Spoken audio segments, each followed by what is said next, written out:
Hello.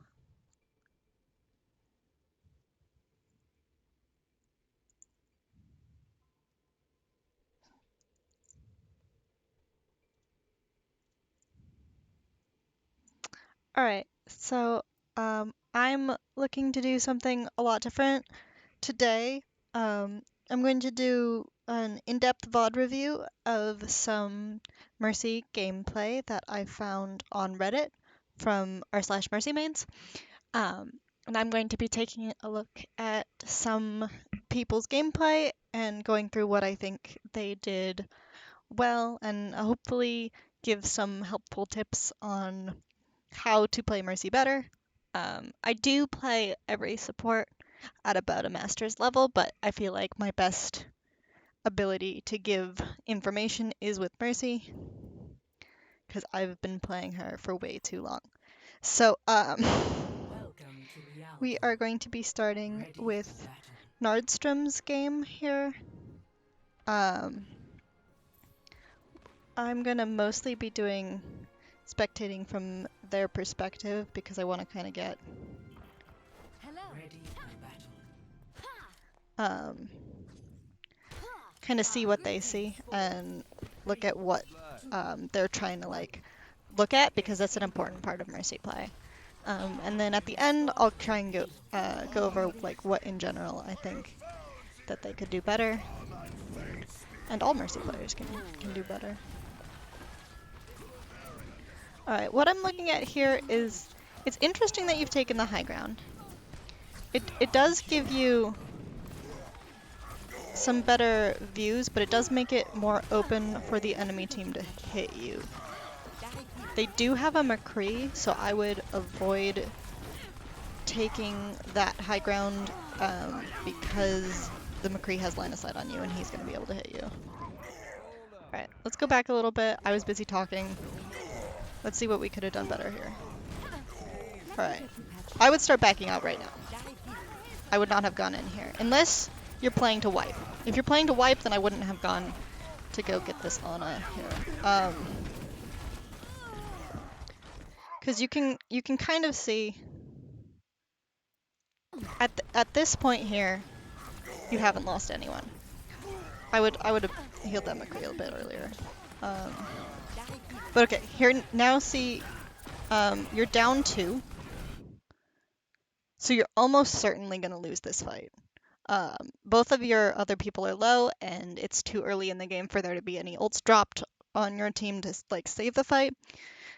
I wouldn't suggest that you guys play for that, but people do what they want to do. So I would start backing up here. You're kind of backing up, but it's a little too late, and you end up dying here and staggering. Dying also is a reasonable play from this point, but I would just die point so you can get the fastest reset. Maybe actually just take out your pistol to get ult charge that way instead of you do get the Ana out, but the Zarya does die. So it's better to kind of get your team to to reset by not healing them, like forcing your team to regroup, especially in lower ranked games. It's difficult to get your team to reset. But you guys, you have a fight here. I would have gone for a damage boost on the McCree a little bit earlier there. This is a lower ranked game, so your Ana's not going to be as useful as you want them to be. They're just not going to hit as many shots. But the value of playing Mercy is mostly damage boost. So you want to try and be damage boosting people as much as possible. So as soon as you see McCree pop that high noon, try and get the damage boost on him. Of course, you don't know when he's going to use it to release the trigger, but as long as someone's not like in danger of dying, you want to try and be damage boosting as much as possible. So here, yeah, I would be damage boosting McCree. Reasonable to heal that Ryan, he's dying. Oh, that was risky. That was risky. I'll watch this again. I'm gonna be doing a lot of this going back and forth to try and get like, so that I can both talk and think. Alright. Alright, we have McCree is definitely looking at you. He is shooting at you. The Moira is also looking in your direction, but she doesn't do a ton of damage, so you really don't have to worry about that too much. Especially when you're in Valk and you have that passive self-heal. I wish there was slightly more movement here that wasn't 20 seconds. Your Rhine doesn't shield you.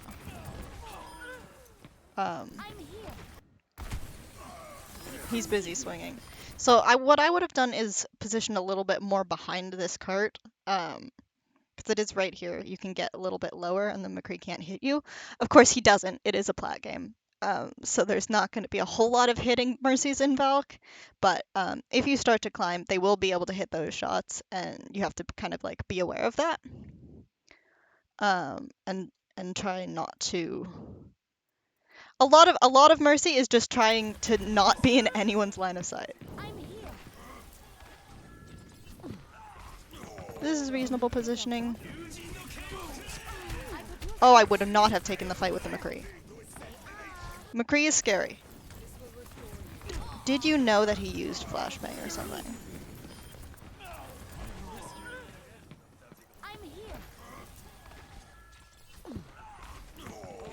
Okay, you did know that he used flashbang, but still, yeah, I would have just gone for the damage boost on someone like Genji there instead.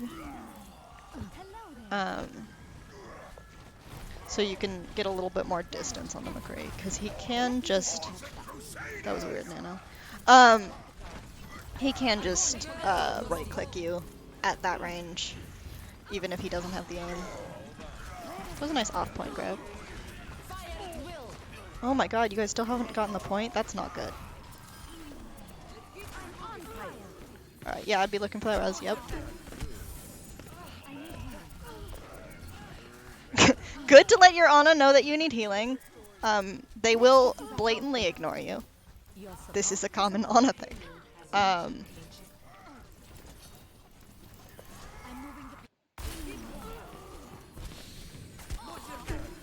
Alright, the McCree, yeah, that was a reasonable res. The McCree was kind of really far forward. And he got punished for trying to kill you there, which is good.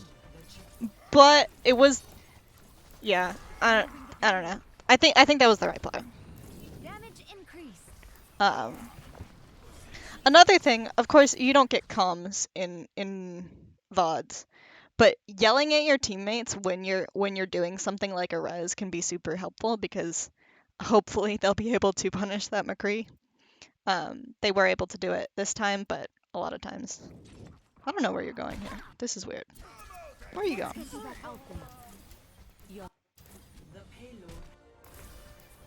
Alright, just follow your team here.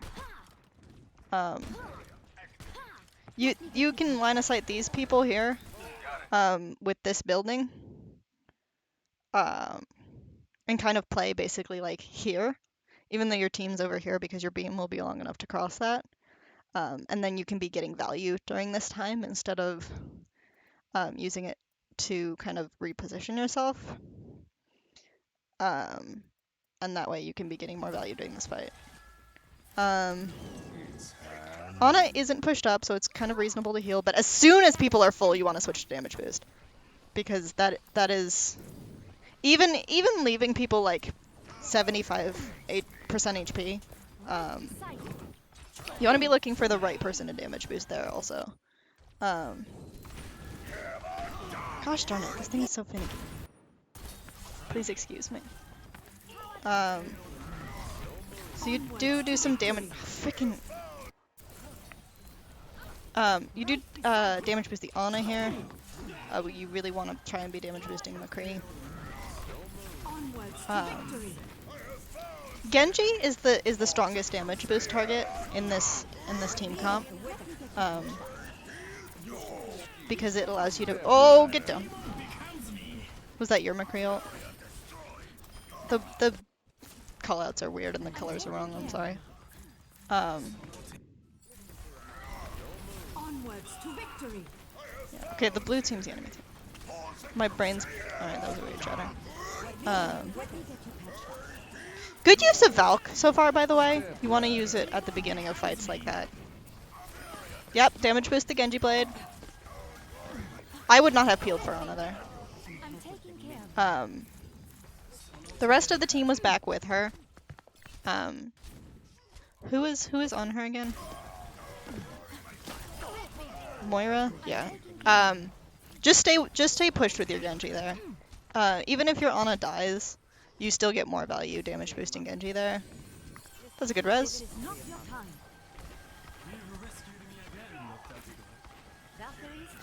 I would be a little bit farther back here. You use the length of your beam to line of sight people with this height difference. You can stand all the way down here and people at the top won't be able to see you unless they like jump. That way you're just, it's like preventing any possible damage. Is always a good process because you don't know when people are going to start shooting at you. The higher rank you are, especially if there's dive characters on the enemy team, you do see the Genji here. You don't know when people are going to be on you, and you want to try and just get to a place where you'll be the most safe, even if nothing's happening to you at that particular time. So I'd go around the corner there, yep. You hear the Genji. You were wrong about where he was, though.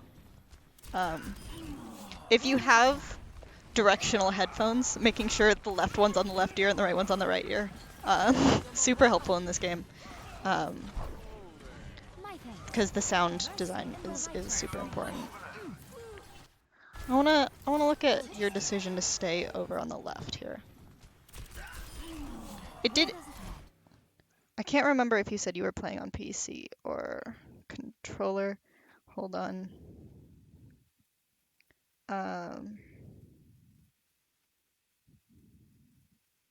PS4, okay.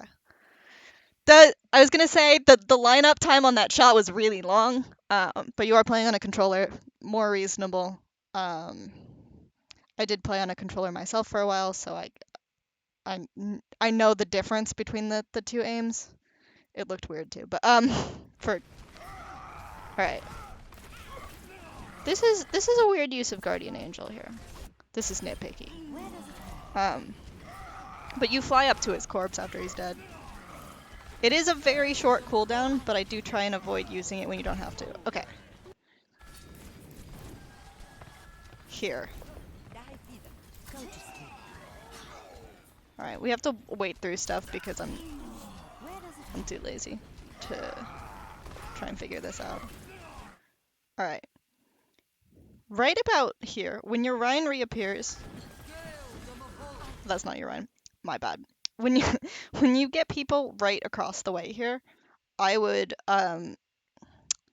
super jump across. Not because of the height that it gives you, but the lowness to the ground makes it stranger target to hit. People are more used to watching for a Mercy at headshot high, and if you're not in that, you'll be harder to hit. But you do have this thing where you don't get any value for a little bit here while you're repositioning. Which can be okay, but in that situation, I think you just want to get back to your team as soon as possible. That wasn't like... That was a reasonable play, though. Alright. We have the Genji Blade, which gets no value. That's so weird. Alright, that was a little funky. What are you doing here? Alright, McCree dies. Then you do this little, like, where you're not sure whether you go here. I would try and make that decision a little bit earlier, because again, you're not getting any value when you're not healing or damage boosting anyone. And this is the enemy Moira. And this is your Genji, who is not blading. Okay. So, conceivably, because Moira is healing this Rein, that's going to out-heal your healing.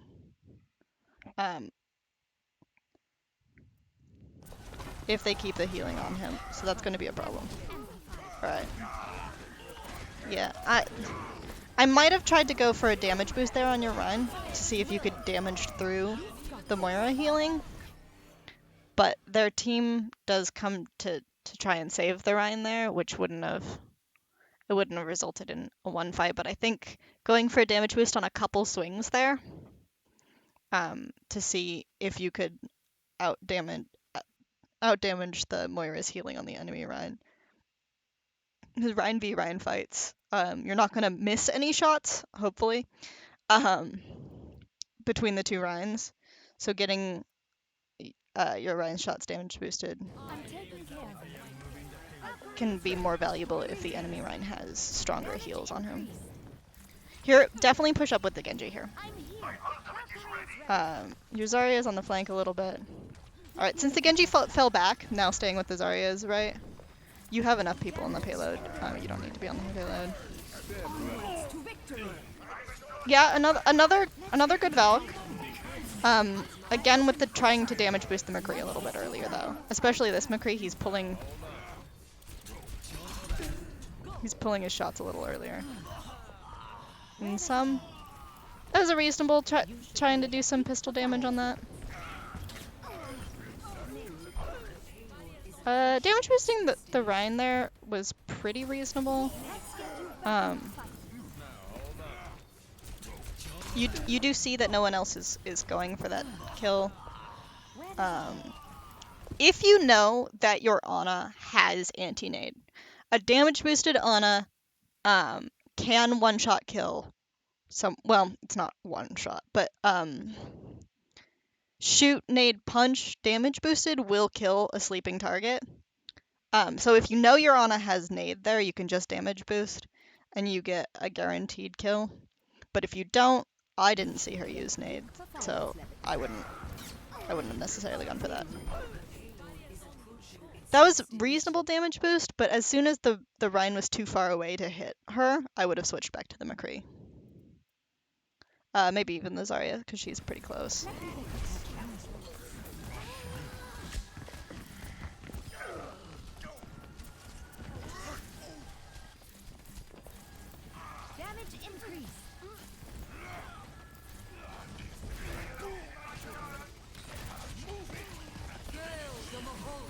It was a good res. Around the corner. You didn't have anyone on you. I'm really interested in why you decided not to peel for Ana there. Because that would be a situation where I would peel for the Ana.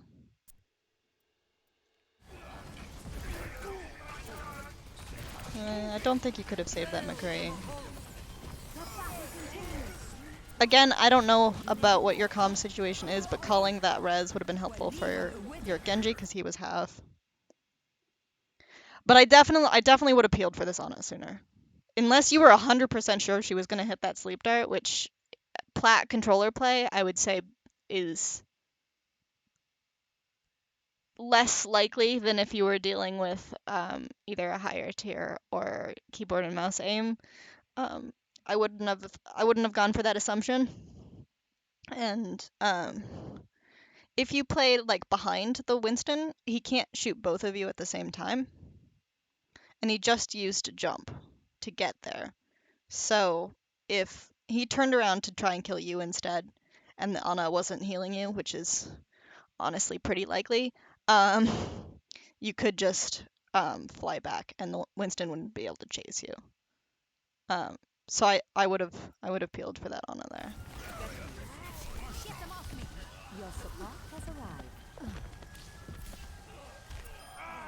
Yeah. Reasonable. I would have gone for a little bit more damage boost there. Your tanks died though. Because your Ana was busy getting murdered. And the Bastion. Yeah, honestly your tanks were just too far forward. I don't think there's a whole lot you could have done that fight to win that fight out. Except maybe peeled for the Ana earlier, so she could have tried to heal the tanks because they were too far forward for you to help. This is good. Staying with the McCree damage boost here. I would switch to the Genji now though.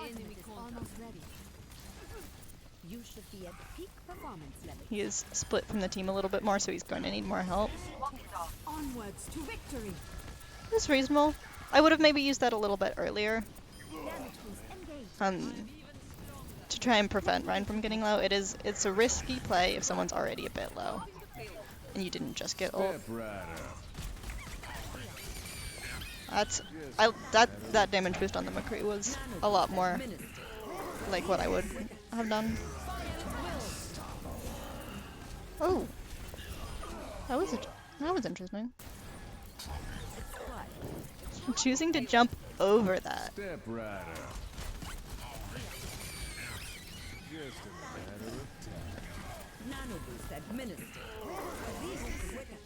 Yeah, you're trying to use the payload here. I would not have thought to do that. It worked out for you, so I got no complaints, I guess.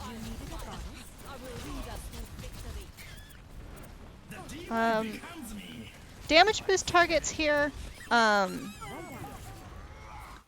trying to look at like what damage level your Zarya was at, because if she's full charge, then absolutely that's the right pick. But it only looked like she was like 60 or so. I guess we can. Oh, I don't know what that does. We can look. Oh, she's 1 here. 16. Alright. You can kind of tell by how much she's glowing. But yeah, I wouldn't go for the Zarya damage boost here. She doesn't have enough charge. I would either go for the McCree, who's going to get the stun right-click on the ball, or the Reinhardt, who is guaranteed hits if he's in range. I'll go back to you.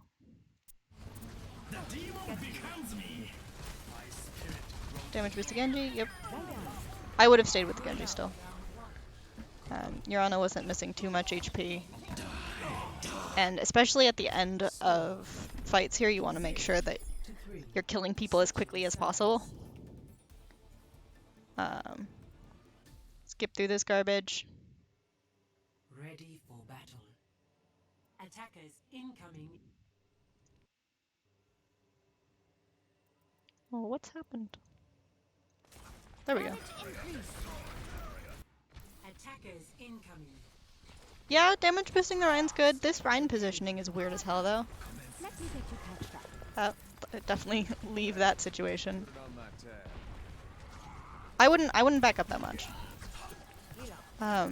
Being in that corner can be helpful, but it does break your LOS a little bit.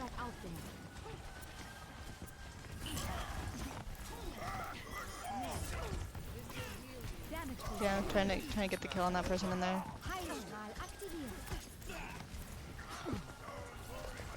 The target prioritization here could have been a little bit better.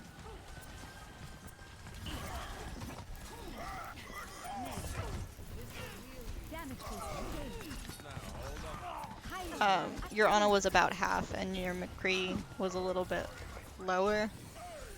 And since the Genji went for your McCree, it would have been better to try and switch your beam focus there. You do seem to have pretty good ability to pick people out of a big group like that, so going for the heal on that McCree would have been better. Oh, you run.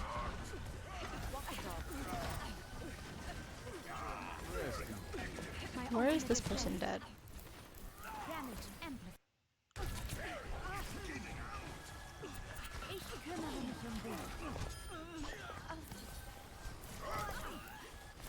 Way up there.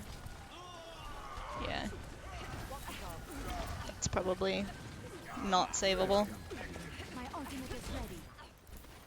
Damage amplified. Thank you kindly. I'm on fire. Everybody out of my way. Don't be afraid to not stand on the payload. It is not your job at all. You should be at peak Um, and they're not going to be able to do a lot of backcapping here, so don't worry about looking back at the payload like that too much. My ultimate is ready. Go. This I'll be is watching over you. interesting. Oh, I would not have done that. Onwards to victory. Because the McCree was about ready to walk around that corner. Good damage boost on the Genji blade. Oh, you wait until your Valk's over so you can get the charge back. Schaden verstärkt. I've got you. That's not something I would have even like probably pointed out because it's such a minor thing, but Eager to catch yeah, absolutely. If people aren't in danger, it's way better to wait there. fire at will. I'd really like to see you using damage boost more, especially in pre-fights, i.e. before the fight starts.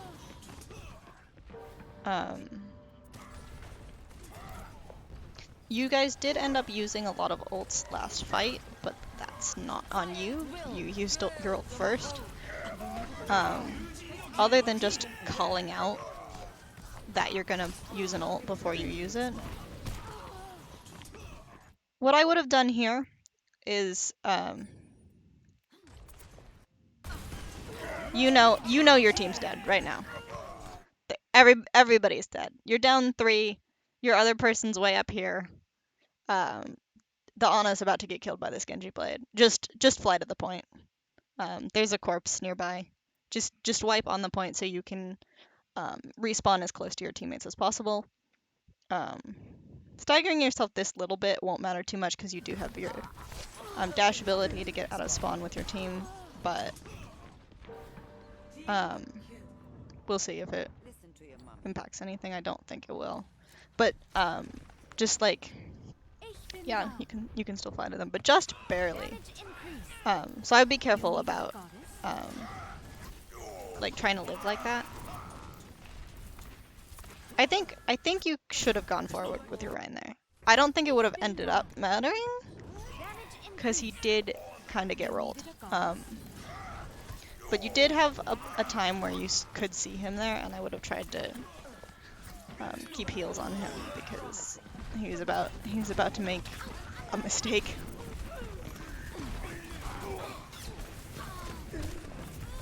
Yep, that was a good play.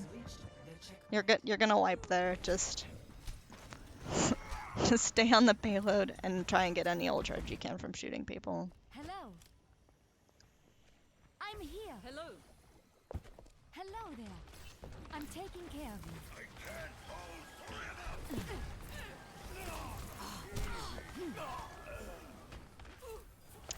Definitely switch to damage boost there when someone's full. Even if you don't think there's any, ooh, yeah. I might not have gone for the high ground there, and because you were a little bit closer to getting undercover on low ground, but good use of Valks all around. None of them have gotten you killed, and you're using them pre-fight to try and give your team that advantage. Ooh, ooh. That was a misplay.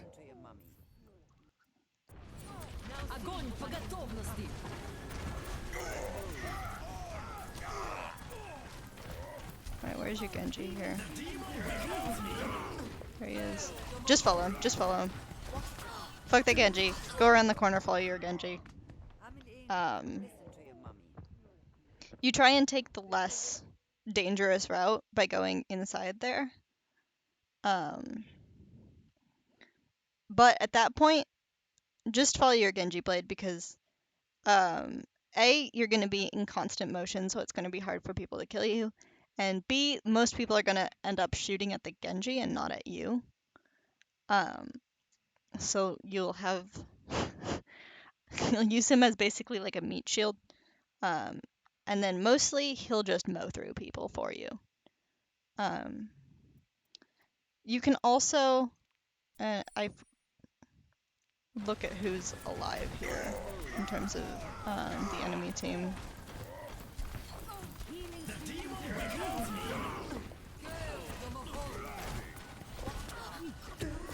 Okay, so they have most people alive and they have their McCree alive. Um, but I might even go for a super jump there so that you're not in the damage so much. But I definitely would have followed Genji around the corner there. And I think that was actually something that might have caused you to win the fight there. This is an unfortunate stagger here in spawn. Alright, as you're coming up here, fuck that Ryan. That Ryan is so dead.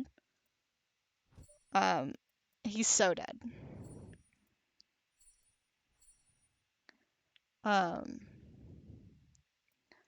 This thing's so finicky.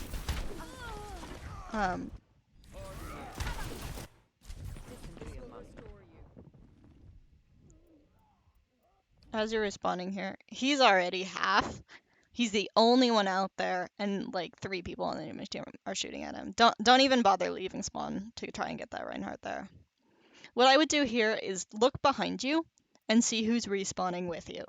If it's nobody, then you're gonna want to wipe. So just go out with the Reinhardt, get some healing shards, or shoot at the enemy team. Try and build some moral charge. Otherwise, if you have teammates with you here, they're probably going to try and get out alive, so you might want to try and help them do that. So you do have your Ana and your Genji.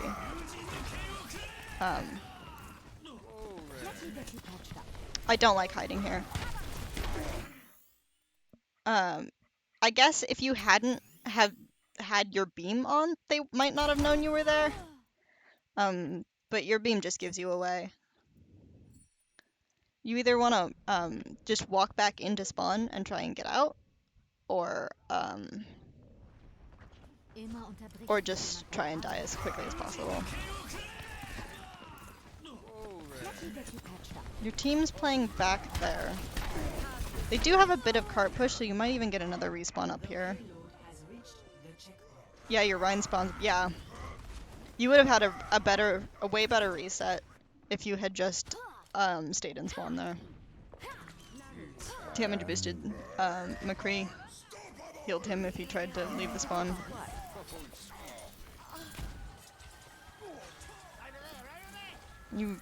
Your team really wants to be careful here about taking a staggered fight. I would stay on left side here. I don't have a super good reason why. I just feel like that's where you should be. Yeah, but playing with your McCrees there is good. I would look to heal your Ana, yeah.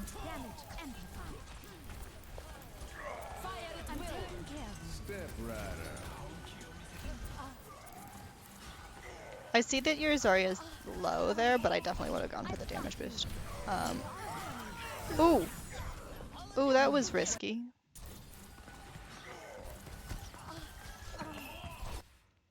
Oops, not what I meant to do. This Zarya is pretty high charged and pretty close to you. I would have not gone for this res. Your team is going to end up killing Zarya, hopefully, here. But what I would have done is, I believe she was pretty pushed up before you started the res. Oh no. Wait, what?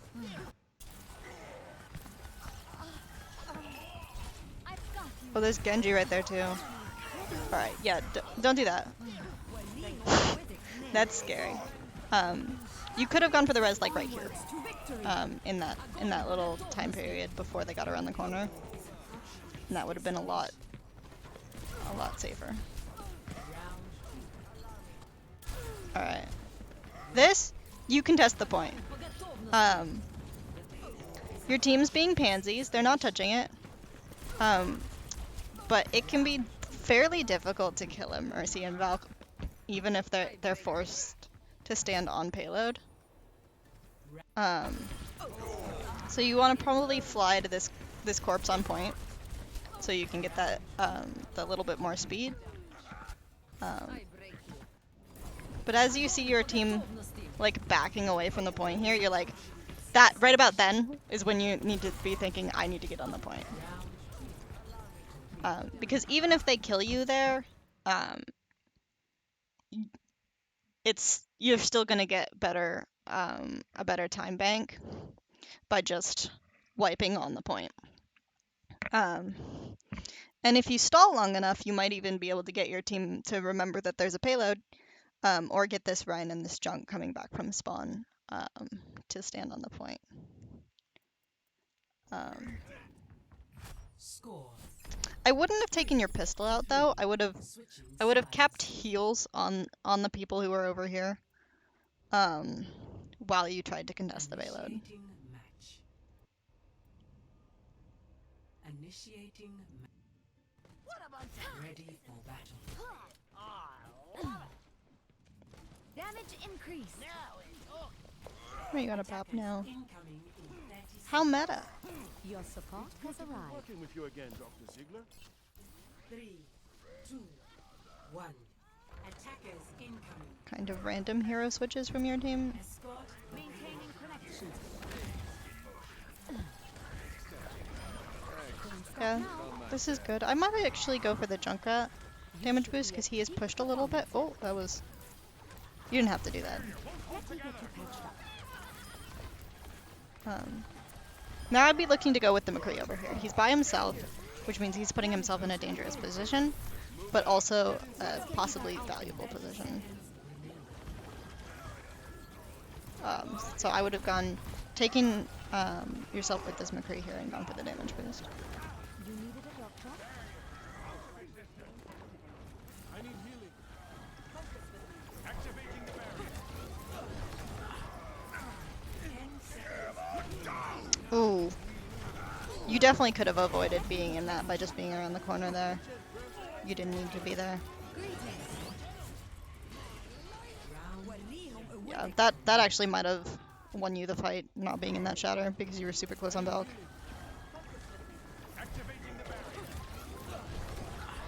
Valk isn't a great ult, but you did have Immort up there for a while. Yeah, I don't know. What was I saying again? You could use Valk to contest the payload as well. So yeah, just watching things like that. You know you don't have a shield up here because your shield's over there killing himself.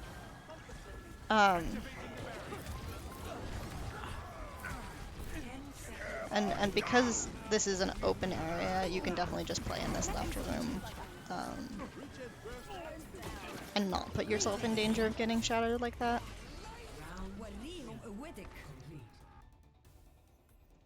Harvest. Ready for battle. Right there. Alright, your team's playing something just completely different now. The Reapers. Interesting. They don't have a particularly weak to Reaper comp. But don't worry about your teammates. They're weird. They're gonna be doing weird things. All right. Yep. Definitely look to damage boost the Echo. With this team comp, you want to stay with your Echo as much as possible. They're gonna be putting themselves in danger by being in the air against the McCree. You needed a goddess? No. Fly forward to your Echo if you're gonna be there. Healing stream. You needed a goddess. You either want to fly down to your Echo there, or just drop off the high ground here. Oops.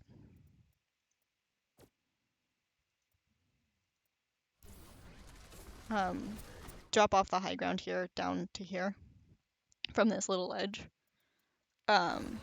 You needed a goddess. If you want to be up there. I would have been when you're here, I would have actually been standing back here. Just using Guardian Angel to like bounce back and forth between like around the corner here and closer to where your Echo's standing. Because while this position does give you a lot of protection, it leaves you in a bad position for what happens here, where your Echo breaks LOS 3, 2, um, 1. Attackers by dropping back to incoming. the team. Stop the payload. And then you have this whole time period where you should be damage boosting and you're not getting any value. Um, you do drop damage boost for a second when you fly, and I think that has to do with the controls on controller, if I remember right. But if you are able to, try and keep your damage boost as much as possible on this Echo here.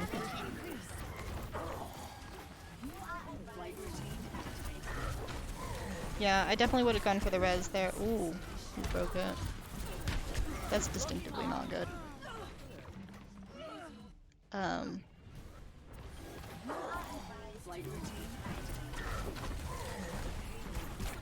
yeah, you just got scared of that Ryan and backed out of the... That just comes down to knowing exactly how far away you can be and how far you can walk. Because I think you would definitely have gotten away with that in terms of getting the res off before you died. What else happens here? You're down your Reaper, which isn't great. But how do you lose everybody else? You're baptized out of the McCree. Alright. This kind of gets into what I'm gonna like end everything with, my like general mercy tips trademark. Hello. Is Victory. target prioritization is something that I consider to be pretty important. The most important things about Mercy are comms, positioning, and target prioritization. In no particular order.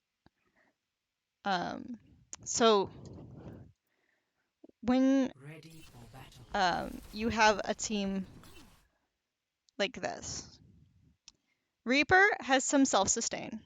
Roadhog has an ass ton of self-sustain. Baptiste has some. Echo has nearly none.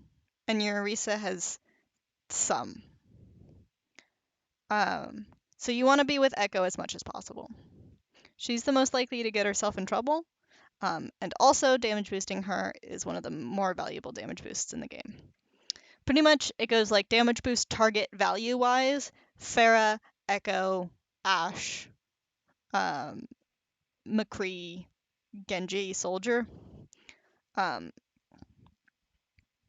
You also want to be trying to damage boost as many hog hooks as you can to make sure you get that one-shot kill on whoever hog hooks. Hog can be a good one to just flick to. Just as soon as you see him grab someone, just flick to damage boost on the Roadhog for just half a second until he takes his shot, and then go back to healing or damage boosting whoever else. But in terms of healing with this team comp, damage boost Echo first, Roadhog, and then Reaper if he's close to people. In terms of healing, Echo first, because Bap's not going to be able to hit the Echo. And everybody else has some amount of self-sustain, and then Baptiste is your second highest heal priority. You want to try and make sure your other support is alive as much as possible, especially when you're running Mercy as an off support. Now, you're supposed to run Mercy as off support, but you can get away with running her as main support in some situations. But you have been this whole game running her as off support. So you want to make sure that your main support is alive as much as possible. The only time you don't do that is if, as you're playing the game, you're noticing that your other support isn't getting any value as a support player. If they are only going for damage, then treat them as a less valuable damage player as opposed to your other support player. Another good note in terms of target prioritization is try and figure out who on your team is better. Usually one of your DPS will outshine the other one.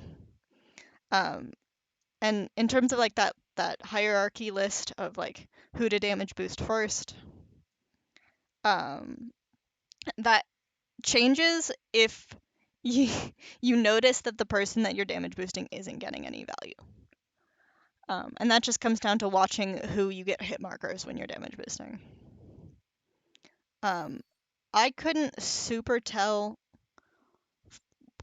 during this game who was getting more value. Um, Ready for battle. I would say it was um, probably your Genji when he was Genji, but mostly only when he was blading. But your McCree was slightly more valuable. Um, otherwise. Uh, the bigger problem with this game in terms of your whole team was obviously that your defense was shoddy. And what happened there for the most part was those staggered fights. Which leads me into my other point that I was going to make, which is comms are hugely important when you're playing off support. If you have access to a microphone, if you're comfortable talking, try to be talking a lot. Um, be telling your teammates, like when that Genji was slept behind, that there's a Genji slept behind. That way you can try and guarantee that kill.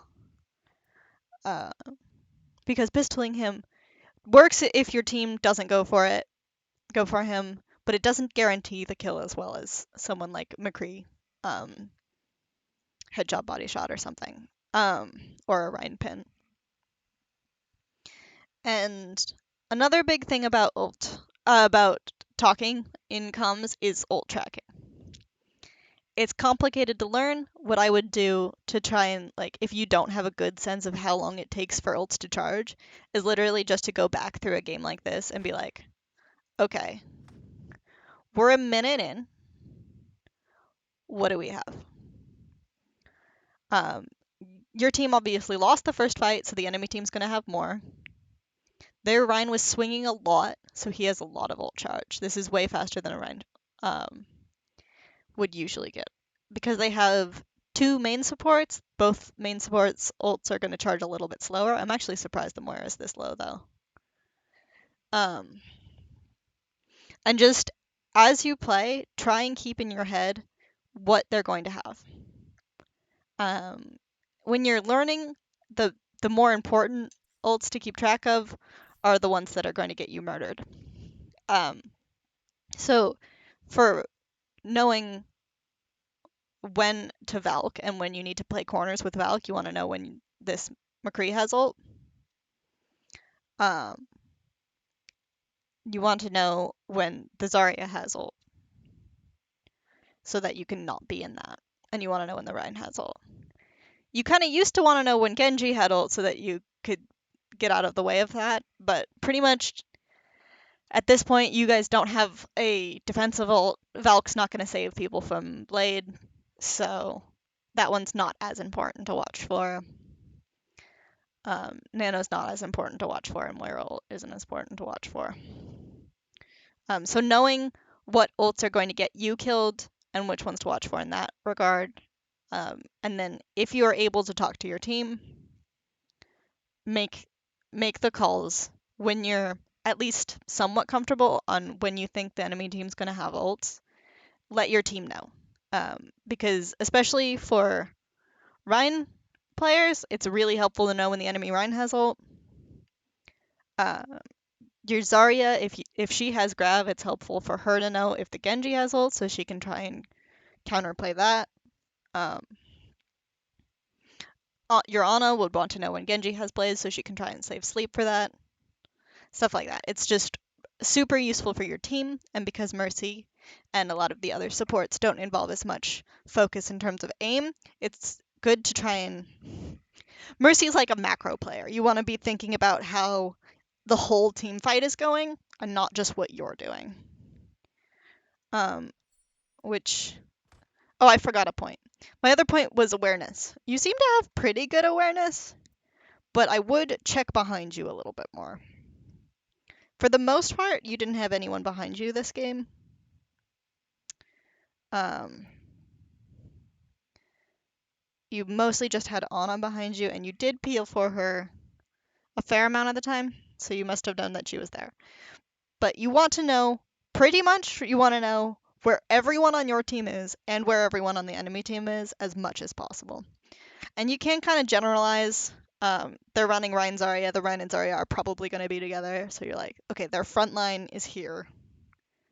But you want to know that, like, um, sorry. Yeah, you want to know where everyone is because that helps you um, figure out who you need to be watching for. Um, this is a weird shot. Yeah, I think I've rambled about most of what I wanted to talk about. Um, for you specifically, I would look to be damage boosting more, especially when you're running Mercy as an off support. Um, and then trying to figure out which one of your DPS is playing better, or if your off tank is playing better, because they fulfill a lot of the DPS role as well in terms of putting out a large percentage of the damage. So yeah, those would be like my major critiques. And then if you can try and learn those calm things, because it can be very valuable to your team, even if they're not listening to you. It is a fairly common thing for people to not listen, like how you called for healing from that Ana, and she just like wasn't feeling it on first point attack. Um, if you are in danger, go ahead and spam it a few times. Annoy your other support until they peel for you if you're in danger. Um, and then if you don't have access to comms, they did add a whole lot more to the communication wheel in terms of asking for regroups and saying yes and no and stuff like that, which can be value if you're either not comfortable speaking in chat or you don't have a microphone set up. But yeah, that's basically all I wanted to talk about with this one. I think I hope that was somewhat helpful. Um,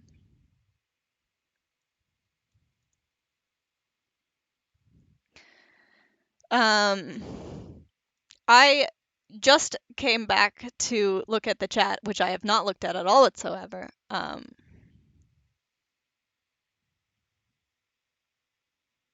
I also have the problem with having issues with calming and then having no one listen and find that incredibly frustrating. Um, as much as you can, try and keep doing it, um, even if you don't think anyone's listening, because sometimes they are and they're just not showing it. Um, uh, but it can be valuable to them even if they don't know, you know? um, I missed the corpse because I was trying to name it the McCree. Um, yeah, that I would say, like, in terms of just what's more important in that situation is contesting the point is more important. Um, yeah. Um, it's definitely frustrating, especially in plat comms. People in plat have the weirdest sense of what the right thing to do is. Um,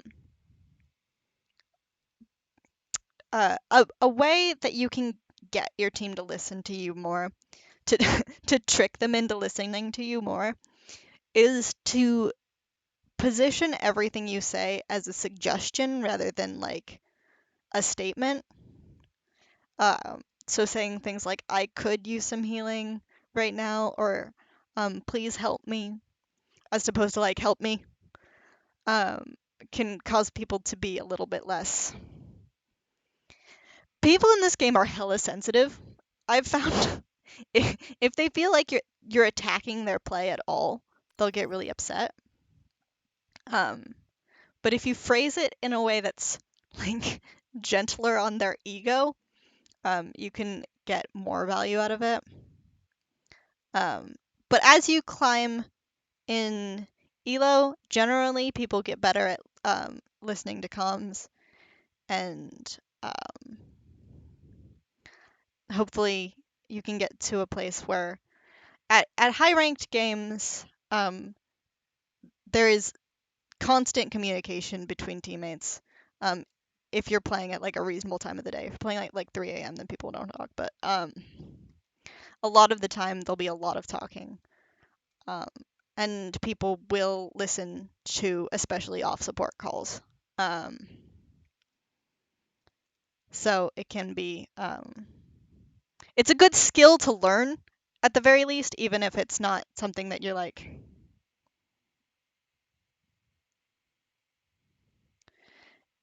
Um, yeah, a good repetition is important.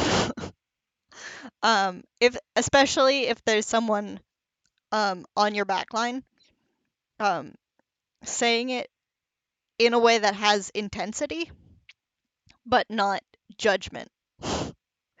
Because again, people are super sensitive. Um, and that may sound like super harsh to people, calling people. This is really interesting. Sorry. Um, calling people sensitive, but it is hard to have a random other player kind of feel like you're being like that they're like attacking you and they want you to just be better forehead. But yeah, trying to like position what you say in a way that's um has the intensity that you need in terms of like if someone's killing you right now and you need peel right now, or say you're backing up off a cliff like this and you need someone to fly to make sure that you can get back. Um, having that intensity of like I need someone to come to the edge now or I die, but not having it be angry is a complicated process, um, and something that needs to be like it's it's a thin line to walk.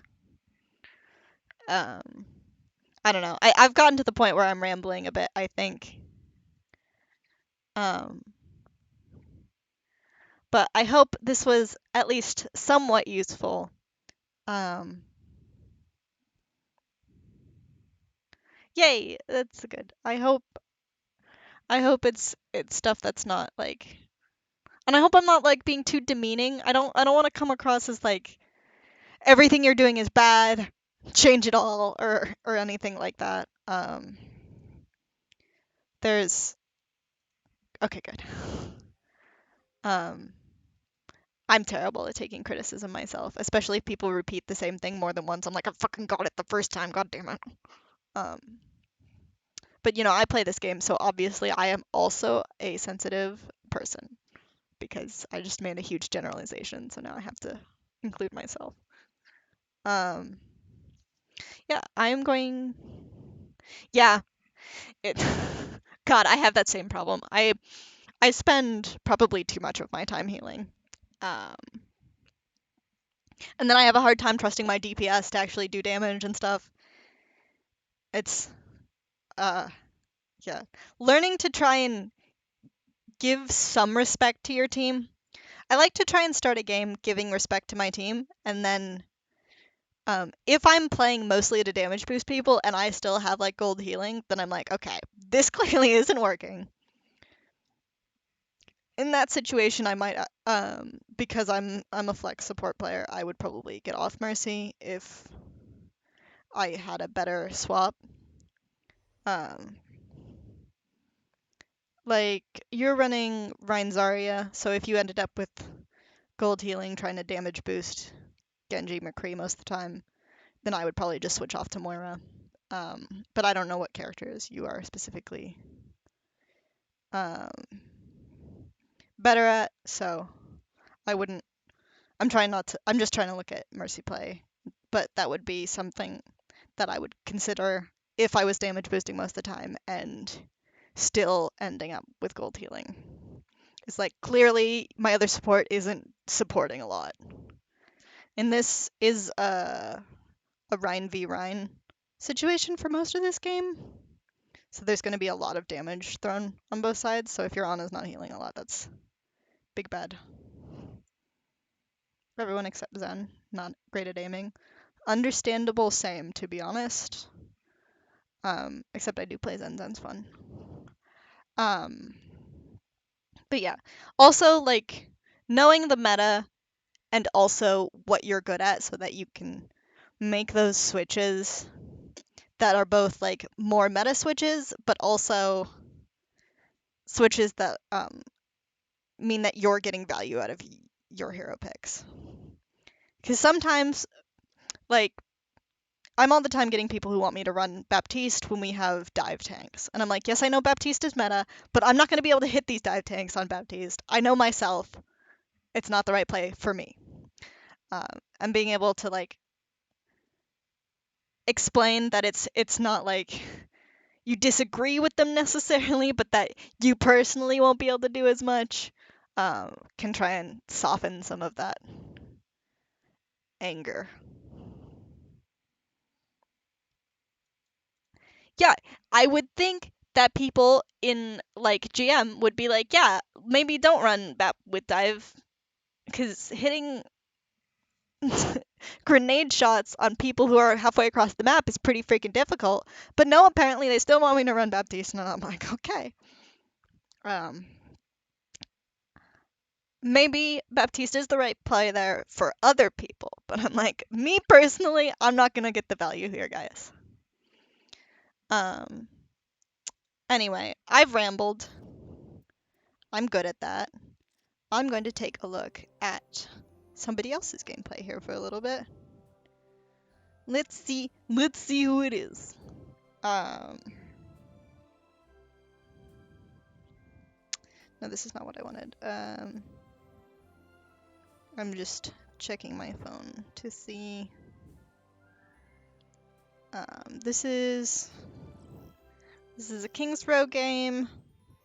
Now entering Controller battle. controller aim game. We are Christo. If I remember correctly, I had to skip to the end. Spoilers! Yeah, we're Christo. Silver game, which is just amazing. I love silver games. We'll see what we can give Christo here in terms of critique.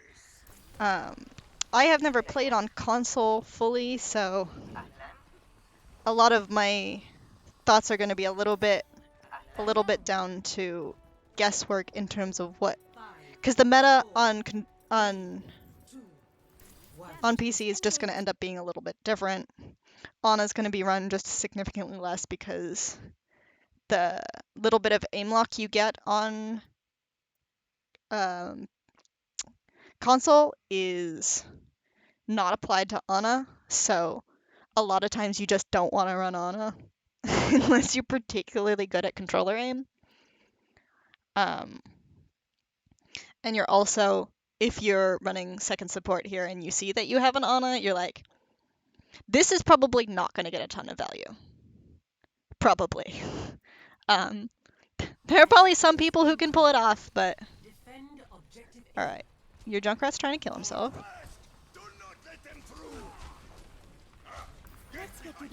I like this so far. Damage boosting the McCree. You're letting people sit at not full health, and then I like that.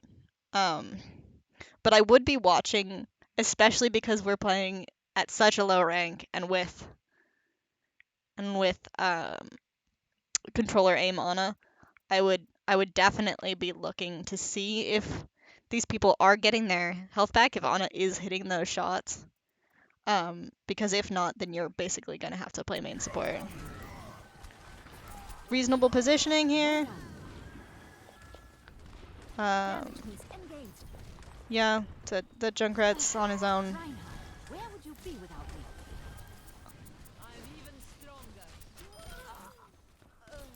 Alright, I would look for the res here. Not that way. The other way. Yeah. I'm gonna watch the Widowmaker. You jump a lot.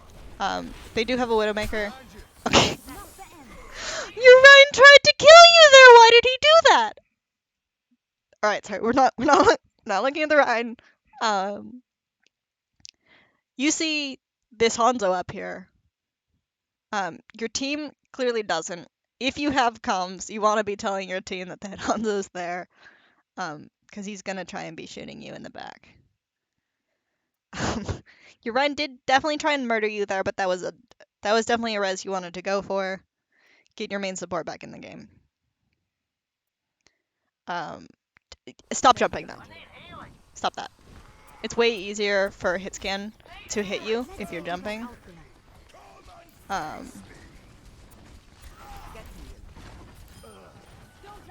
It looks like your sensitivity on your beam target isn't quite right. I don't know what you're doing there. Don't do that. Don't do that. Let's see if I can rephrase that in a way that's more generalized and less specific. Alright. You see Orion charged in here. You're not going to be able to save him, probably. Because your beam's not going to be able to get you. There's no safe places for you to be. You can't be here. I mean, obviously you can because you are here, but you shouldn't be here. You shouldn't be here, which is about how far you would need to be to heal him, because the Widow's got line of sight on you.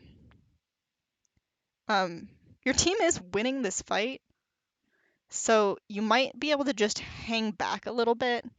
80-80 strafe and crouch spam, so this, well, it's not 80-80 because you're on controller. Left, right, spam, and crouch spam so this Widow doesn't hit you. Because you are down your shield while your Ryan does this insanity. But definitely don't go over here. Clearly I can see that there were enemies over here and you didn't know that. But the same as before.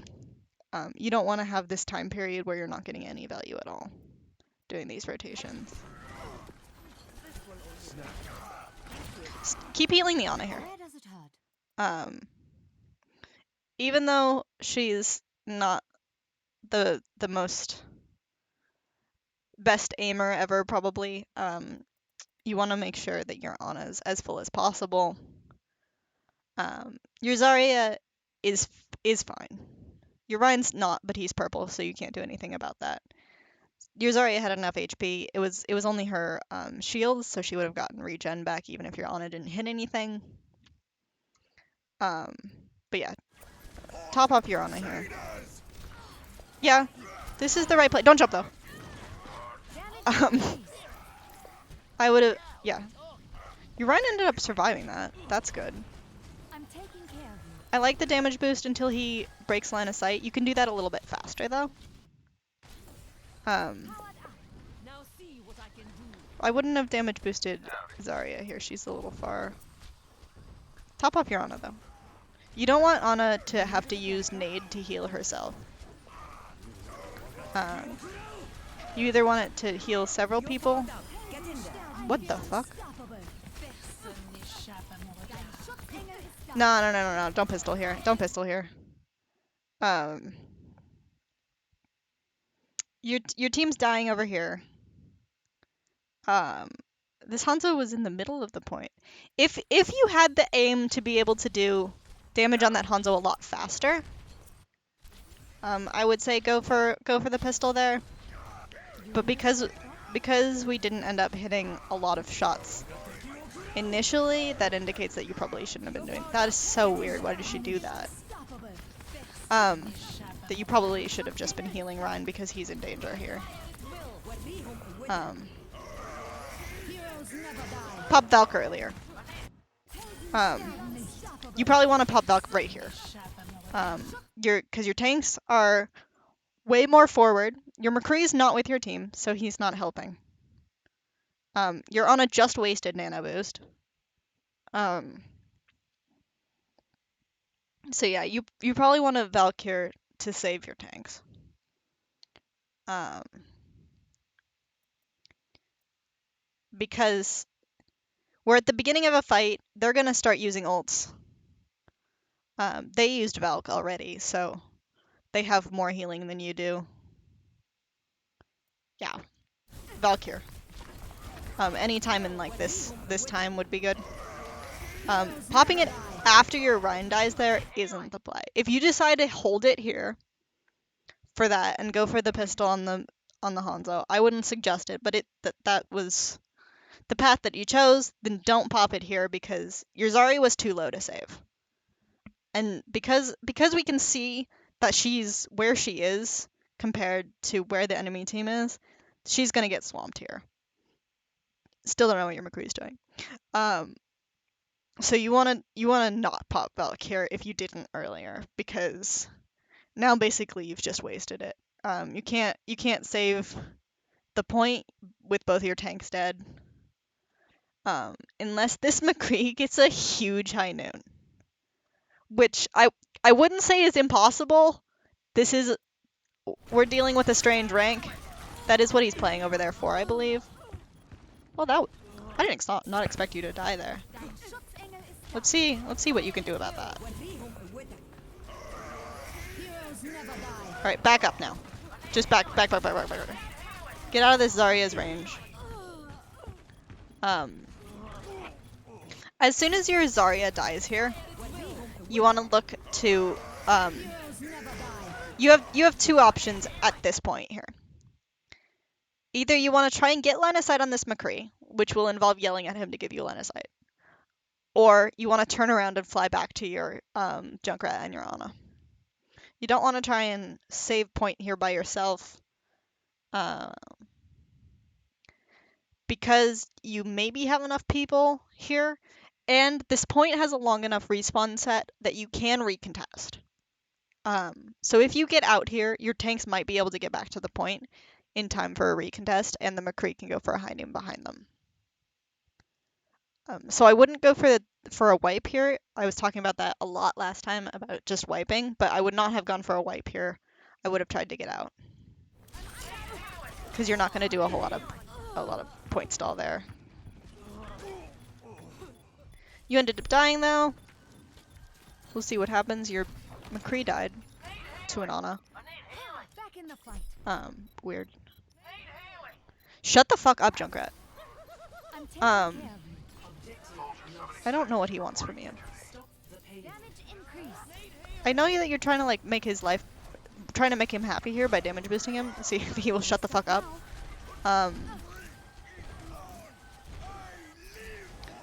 Good job keeping an eye on who's behind you. That was weird. I don't know why you did that. Don't do that. Don't look at the ceiling for no reason. Good comms by me. Alright, if you go for the spinny around when you res, you want to have a way higher sensitivity.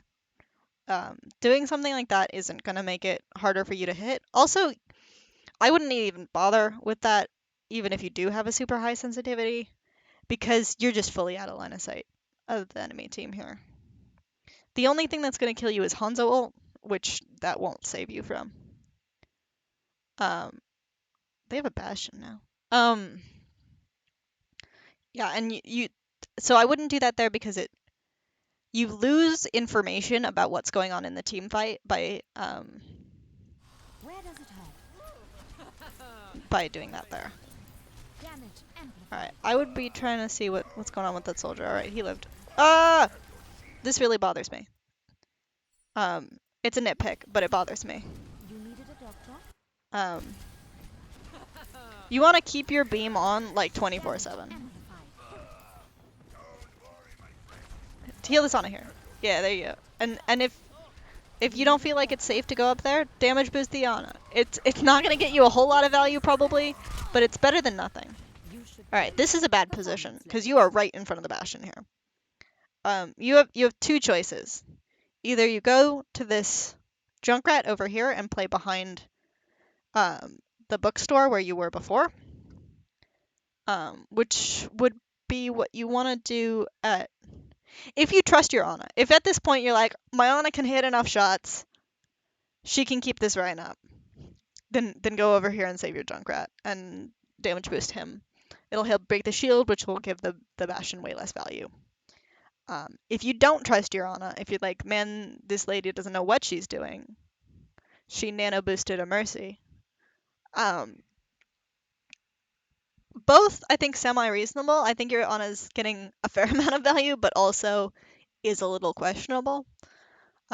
So either of these two plays are reasonable. Either go here, hide behind this wall with the junk, or come over here, hide behind this wall a little bit behind the Zarya here. Playing over here does kind of screw your Ana in terms of healing, because you will not want to make this dash back to your Ana through the Bastion's LOS. But if you've decided that your Ana is too questionable, that's the price she pays for being questionable. Let me get you patched up. But yeah, you do not want to be here. It ended up working out, because this rank is a mystery to me. I wouldn't have used Guardian Angel to get over there. There was no reason. Healing stream engaged. It isn't an ability that you super need to save, Performance level. but if it's a totally unnecessary use, I would just say don't go for it, even if.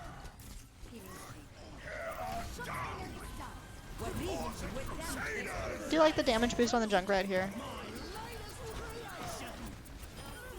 Yeah, that's a good damage boost switching on the Zarya. Not worrying that she's not full HP, but seeing that she's in a major fight like that. I like this choice. Your soldier is in a weird spot, but I like playing with him. I would use that opportunity where he's not shooting anything to switch to heals for a second. Definitely go for that res. You're around the corner. It's super fine. You don't have to do that. Not your time. I got you. Alright. Reaction to the Widow being there. I didn't hear her grapple there. I didn't even see her grapple. Oh, there she is. That's why you don't look at the ground for no reason. But reaction to the Widow being there can be a little bit better. You're also a little bit too scared of this. You've been sitting here for the soldier for a while. You should have heard that the Reaper dropped off high ground there. And that he's not pushing you or soldier here. I would actually be a little bit farther forward here so you can watch for anyone to show up over here. That way you would notice the Widow if she showed up a little earlier. But then you lose your soldier and you wait a little bit. This is a nitpick. But the more time you can spend being valuable and the less time that you can spend not doing anything means the more value you're going to have in the game period. Even if you're not like the world's best player, if you're doing something, then you're getting more value than if you're doing nothing. So, you knew that the Reaper wasn't there because you just used his ability to teleport up, and then he fell back down. So Reaper's not there. The only other person that can be there is Widow. If she grapples up here, you'll see her coming. And if she grapples up here, she won't have line of sight if you res here. So you shouldn't be worried about waiting here at all. Just go for it. Again, don't look at the ground. And then the reaction of the Widow being over there, you jump again, which terrifies me. Really easy for a hit scan to hit you if you jump. This is not your time. You back up, you see the Widow there, but then you back up for a little bit more after that. So you end up staying in her line of sight more than you need to. This is not your time. Walk forward. Just as soon as you see that, walk forward. I would actually consider pistoling Widow here. Mercy v Widow is pretty far in Mercy's favor. And then in terms of a controller aim situation, you keep your crosshair headshot high and strafe back and forth as quickly as you can. You will not hit every shot, but you will hit enough that and make it hard enough for the widow to kill you. That if you can get that down, you can kill widows fairly reliably. Um, so honestly, I would have gone to shoot the widow there. Because it's pretty hard to hit a Mercy headshot. If you're trying to like keep your crosshair in about on the widow's head, you'll Mercy's head ends up being hard to hit if you move your crosshair back and forth like this. Um, and if you do that and you're hitting a reasonable amount of shots on the widow dies. This'll work up to like high masters keyboard and mouse aim. At least for me. You don't have res. You do go for the shots here. I would. All right. Your soldier dies This is not your time. to the widow again, which like RIP him. You wait for a little bit again. Make this decision earlier. If you're gonna try and either get back to your team in Valk, totally reasonable play. You're down one. No, you're even. You're even, and you just pop Zarya ult. But it can be valuable for you to just get back to your team here. Or you can take the 1v1 with the widow. You see that she has the Mercy with her, and I think that's what causes you to back out here, which is reasonable. But Mercy's leaving. You don't know for sure that Mercy's leaving, but instead of looking this way, watch the widow as you move this way. So strafe this way and watch the widow. Take some pot shots as you cross, and then you'll notice that the Mercy's not with her anymore. And you can either choose to take that fight if you're confident in your abilities to hit her, or you can just choose to go back to your team. But looking this way doesn't give you anything here. You do move slightly faster in the direction that you're going, but it won't matter there. It only really matters if you're getting chased by a Reinhardt who's smacking you, in which you want to, instead of looking at the Rein, you can turn around and run in the opposite direction and he won't be able to keep up with you. But yeah, don't look there.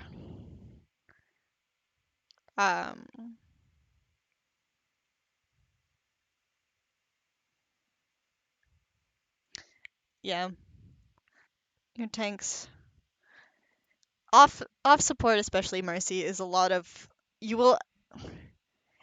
it's hard to win out games by being just really good at Mercy.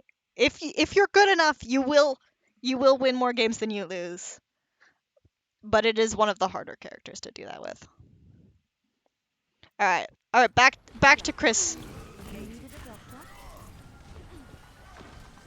You don't have res, so you won't res that. You're holding Valk pretty long. Yeah. Again, just a little bit earlier with the Valk. Use it to engage on fights. Let's get you back in the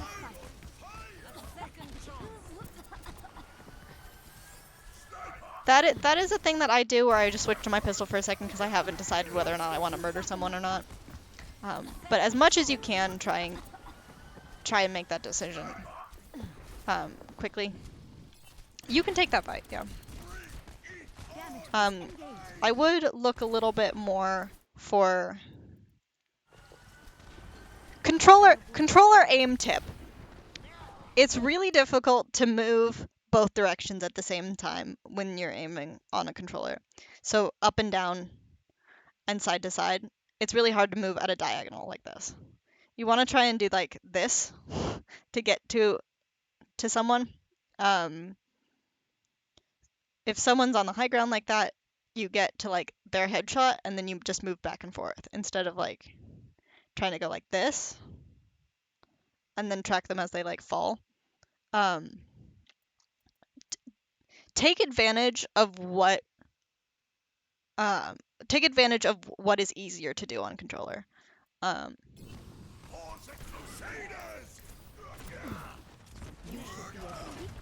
this is all reasonable. I got no problems here. I would super jump. If you don't know how to super jump, learn. You can still do it on a controller. I think it might be a little bit more difficult. But it means that this Shatter and the Rhine becomes... The Rhine and Reaper and Zarya are all gonna be hard pressed to hit you if you super jump across here. The Widow might. It is silver though. And what you'd want to do is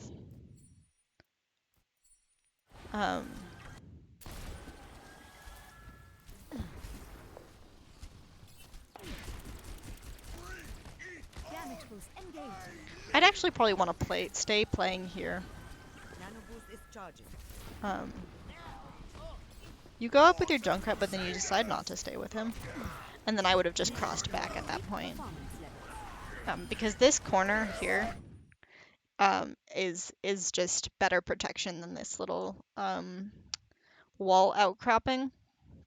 So you could have been over here before this shadow went out, and that leaves you a better way to back out of the situation if they end up pushing on you. But if you end up being over here anyway, I would super jump to the Zarya when she gets here. Because it will get you some high ground over here, which the Reaper and the Rhine and the Zarya won't be able to. Try and get it so that you glide across here, and then you only start flying up at around here. So you could use your Ana to jump to instead. Then you have some high ground around here, and the Widow shouldn't be able to see you while you're in the air, so you don't have any risk of that. It'll just get you away from this Reinhardt better. Again, here is a good super jump time. I'll point to it. Turn around, here. Back up a little ways away from this area because it's really hard to do super jump when you're right next to someone. And then try and get on this high ground here by super jumping from here and then springing up to up here. Because that'll get you away from so much of their damage. Actually, the only people who can even hit you, and save for Mercy whipping out her pistol and messing you up, are already dead here. So just that gives you so much safety. You managed to get out of there anyway. Yeah. This is all perfectly fine. I got no critiques. I don't know what you're looking at for over there. That was weird. I have critiques now. I'd really be interested to know what you think is happening over there. But you're doing this thing that I tell people not to do, where you're not getting any value right now. Just push up with your Zarya. What are you doing? Don't go over there. No. Just stay over there. Just stay over there. Yeah. This is where you want to be. Oh, you should notice that there's a soldier behind you.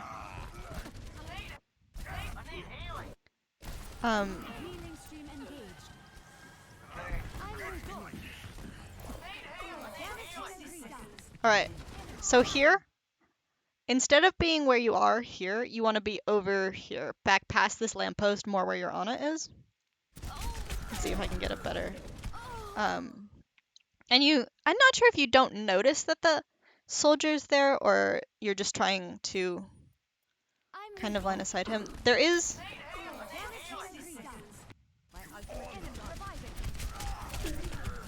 This little thing here can save you for a little bit here. So if you are in this position and you're not back with your Ana where I'd like you to be, which protects you from this flank way better, you can try and before you end up turning around, you can just strafe this way and try and get to a point where this will end up blocking his LOS.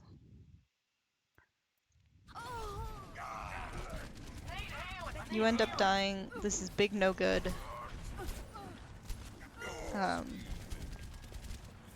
Everyone moves so strangely. Immer unterbricht mich jemand bei der Arbeit. Right. You just be looking to get line of sight in the zone as soon as possible. Yep. Back out. Yep. Try and get your Rhine to back out. Yep. Oh, damage boost the McCree here. The Rhine's. He's eventually gonna get Fire Strike up. Oh!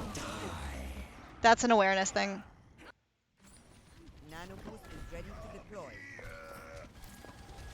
Let's see if we can hear us. There. You heard the whoosh sound and thunk thunk up here. Then try and be listening for that. And if you hear that, that means a Reaper's up here. Reaper does close range damage, even if you don't think he has ult, or you don't know if he has ult or not. He's probably going to be going to shoot at you because you're the lovely backline. You're with your squishy little Mercy body. You want to try and move to hide behind this corner over here, which is going to be slightly further from your run. You won't be able to do as much to help your run. Hope your Ana can deal with that while you try and save your Ana from getting Reapered here. But yeah, that's just a matter of awareness. Your Ryan got the kill. They rezzed. Okay. I must go. That guy's dead. He's not dead? Okay. You're gonna need to Valk here. Let me get you patched up. You wanna wait until yeah. You have time to recontest. Your tanks aren't going in. Ah, tanks go in! No, tanks. Again, just a little bit earlier on that Valk, like 5 seconds earlier.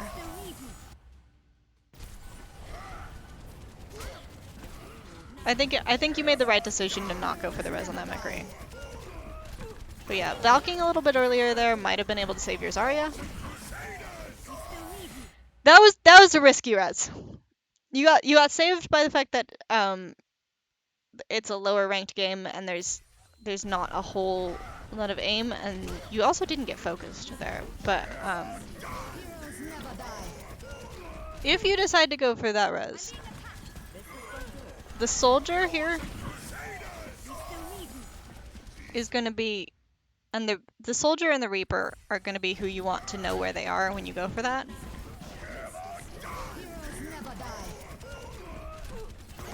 And those are the people you're going to want to line of sight.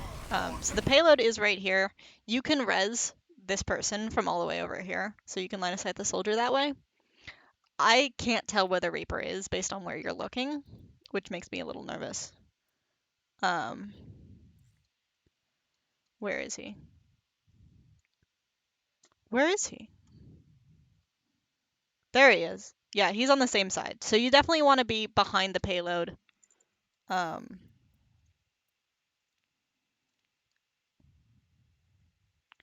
You definitely want to be behind the payload over here instead. Ah.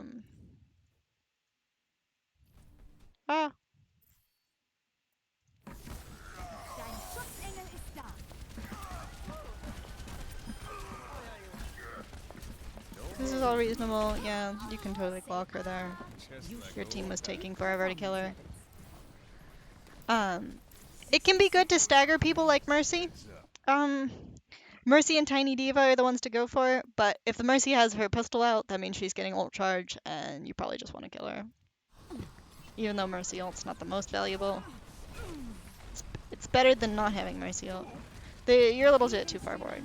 Yeah, I think you noticed that in backup, but from the beginning there, I'd want to be back a little bit further.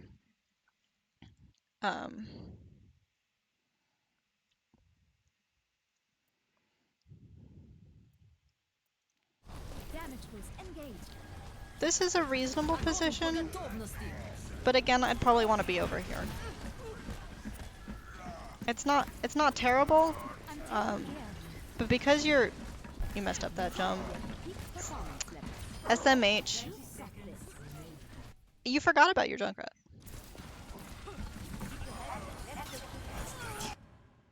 You just never finished healing.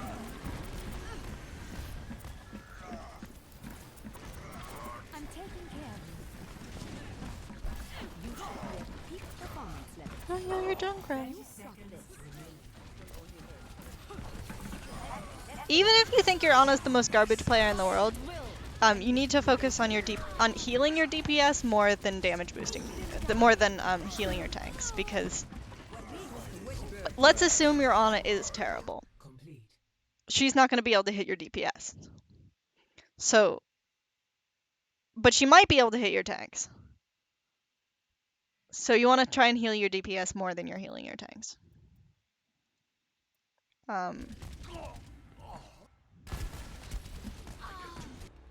What happens that ends up with everyone dead here? Healing stream engaged. This is, yeah, just a little bit too far forward there. Damage boost engaged. Огонь по готовности!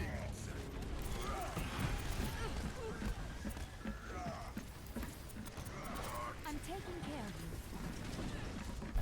You should be at peak performance levels.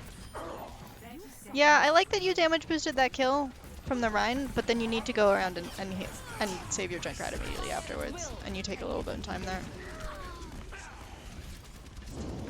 You crouch around that corner. You don't need to do that. It won't help you, because the box here is high enough that it'll block your head. And it does keep you from healing that Junkrat, which would get a little bit more stall. Still not sure how everyone dies here. But Urian charges and kills himself. Yeah, Urian charges and kills himself, and then there's a soldier ult. Oh, that's unfortunate. Nothing you can do there. Maybe try and save your Urian, but I don't think you could do it. I wonder where your other nano boosts went. Not important. Hello. Don't worry about the crazy thing your team are doing. Alright. We have Reaper, Hanzo, Rhine Zarya. So you want to be damage boosting Hanzo here. Zarya is too far away. And she's not going to have like much ult charge at the beginning here. Let's get you back out. Definitely, you can make that cross. You can make that cross and save your Ana. Heal your Ana! Oh, please heal your Ana! Then you waited so long. That was stressful. I could use some You waited long, and then it became more dangerous. Heal your Ana. Turn your beam on. Ich bin da. If you have your staff out, have your beam on, regardless of if it's like healing someone who's just taken some trash damage like that, or damage boosting someone who's not going to hit anything based on where they are. It's just it'll make it faster to switch to healing someone if they end up taking damage. Go in there. Your Zarya is being a pansy here, but your Rhine wasn't definitely gonna die. And I think if you go in and follow your Rhine there, I think your Zarya stops being a pussy and she stops staying at choke and she goes in. Let me get you patched up. Your Rhine ends up living anyway. I'm okay with that res, but it's not great. You could just wait for a respawn. But your team does go in off of it, so that's good. Use Valk! Use Valk! Use Valk! Use it! Don't use it now. Use it now! Use it now! Oh, okay. Well, this is you're even on this fight. You can still use Valk here. So far, biggest critique is Valk usage. It charges fast. It's not a super valuable ult. Just blow it. Just blow the ult. There were like 2 or 3 times that fight that you could have used it. I'm taking care of you. Valk here! Valk now! Go in! Valk the way you would use like an aggressive beat drop. This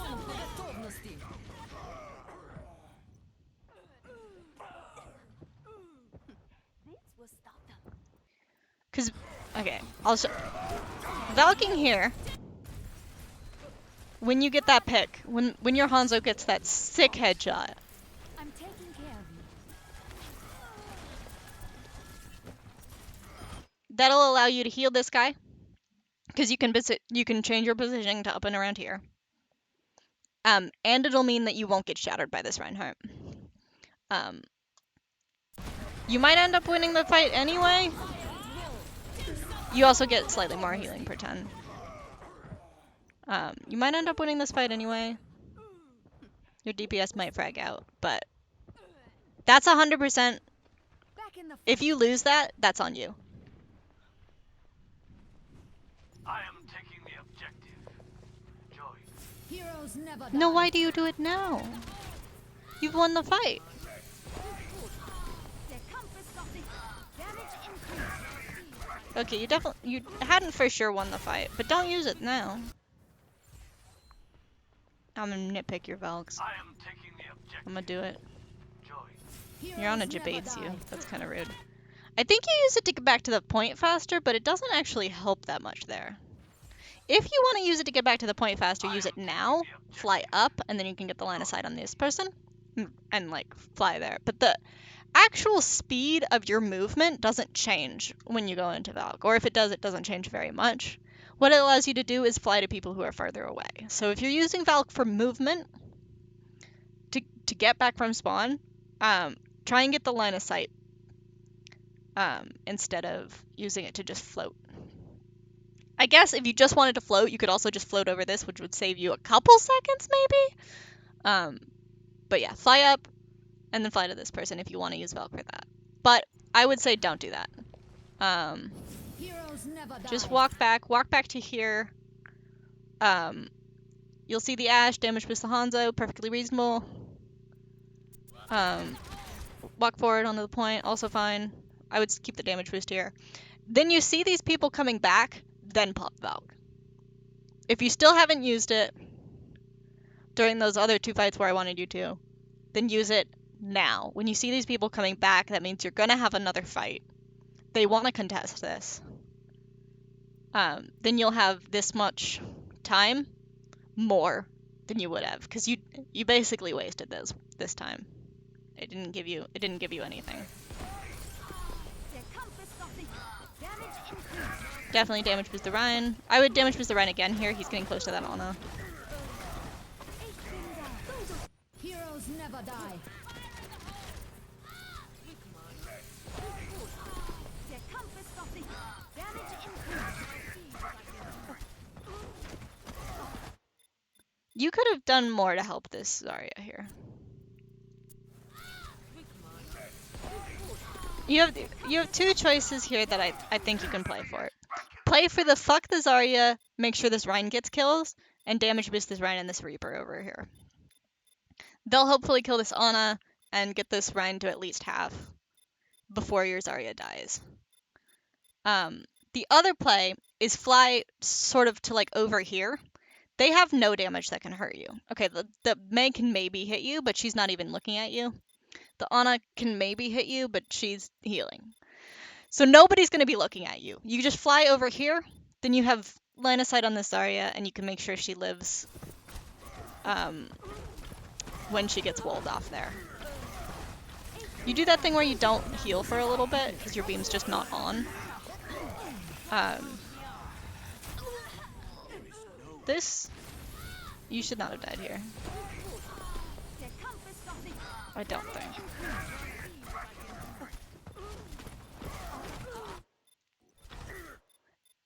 Okay, get out. You're out of Valk here. You res. Reasonable. You wait to make that jump for a little bit, and it kills you.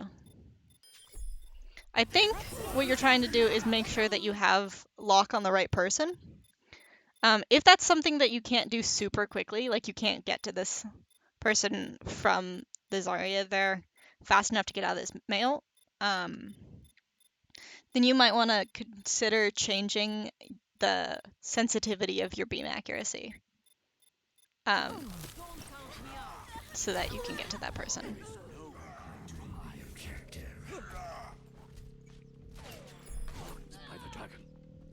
Your Hanzo absolutely popping off. A speedy recovery. Objective A captured. What I was talking about earlier with my last person, watching to see which one of your DPS is popping off, Your Hanzo's the better player here. So damage boost your Hanzo over your Reaper at this point. No, no, no, no, no, no. Alright, I know that a lot of, like, there's bells. A lot of high-ranked people will drop their spray as they're walking places, but they do this to they actually do this for a reason. It's to practice their flick aim.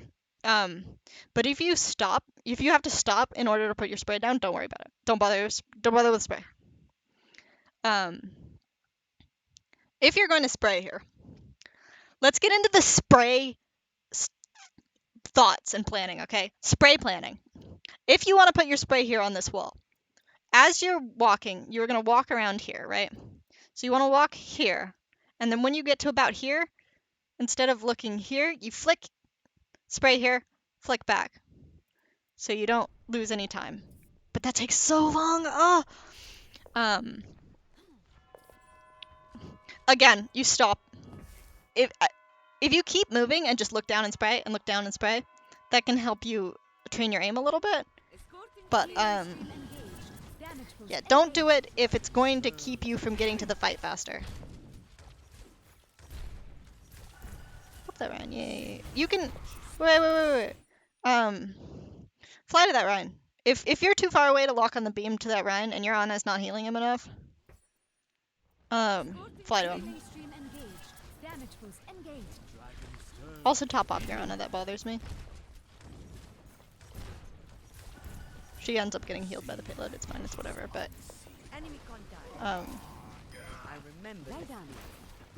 fly to your Ryan again. You play really far back here. It's okay, your Hanzo's a god. He's fucking murdering everybody. But yeah, you don't have to play that far back there. The Mercy contesting the point. No, damage boost the Hanzo! The Hanzo! He's a god! He's a god among silver. Okay. Yeah, damage boost the Hanzo still. That was a weird choice by their Mercy's part. Hanzo! Notice the Hanzo's popping off.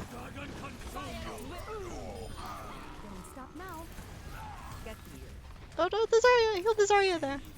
If you're gonna go for the heals there, heal the Zarya for a little bit. I wouldn't worry about healing too much here. Your Ana's pushing with them. Alright. Two choices here. One, you push with the team. You take that space with them. Really, your Ana should be the one on the payload. You want your longer range healer on payload, pretty much. That's the general rule. You want everyone else to push up, your long range heal on point. If your team does not do that, which is like 75% of the time at least, your Zarya is on point.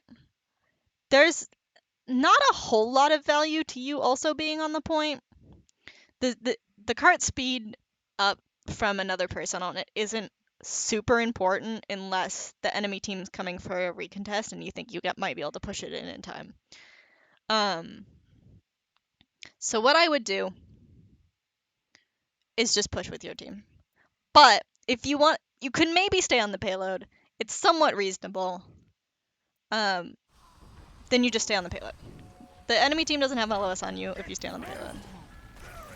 But if you're here, you can basically sit so that your bum's on the payload, and you can get the damage boost value. So you can get the slightly faster payload push and the damage boost value, which you end up doing here, but I'm not sure you're thinking about it.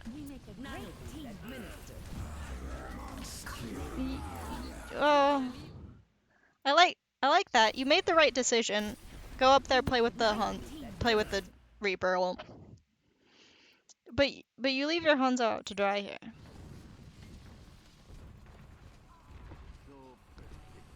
And as we talked about, your Hanzo is a god.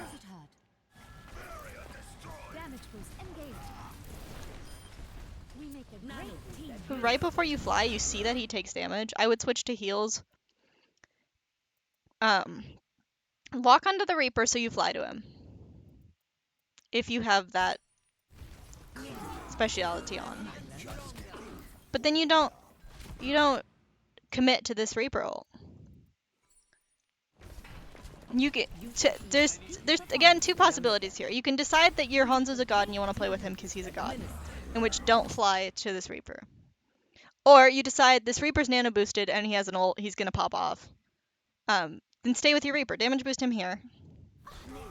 It doesn't matter if these people are low because you're gonna win out the fight from this Reaper ult. Even if you don't end up winning out the fight from this Reaper ult, that's the plan going into it. All right, you're like we're putting nano into this Reaper ult. And we're putting Reaper ult into this Reaper ult. So we go in with this Reaper. He's our MVP right now for the duration of that ult. Or you can decide you're not sure about the Reaper and play back with the Hanzo, who we have seen can pop off.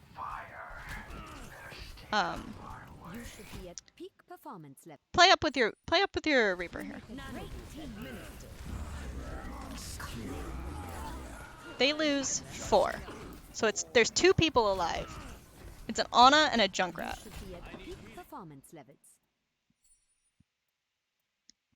The Ana maybe can kill you, probably not. Just push up there. You can line of sight the Junkrat bombs with that little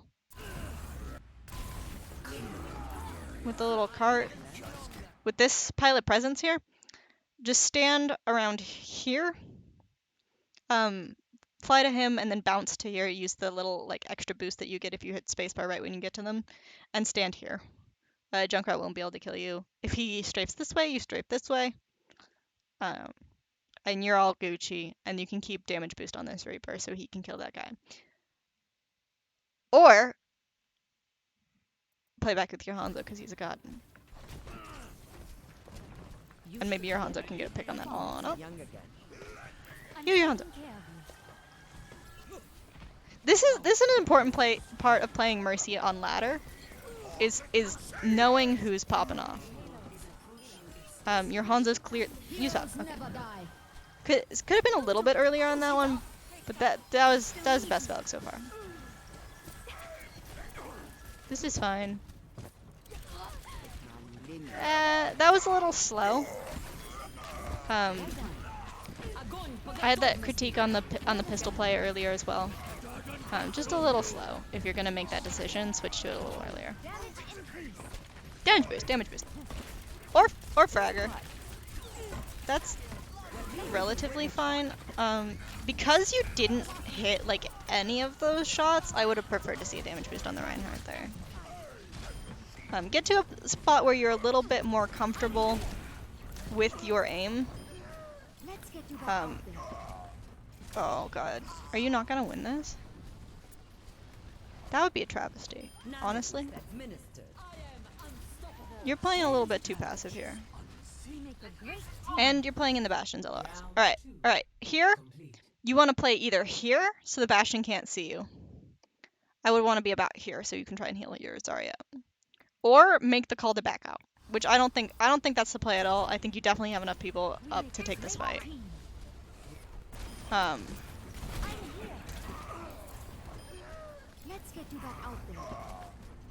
But when you're here, and the Rhine dies, you back out this way. You should back out this way. Go to stand over here. That way you can peel for your Zarya. You can heal the people behind you still.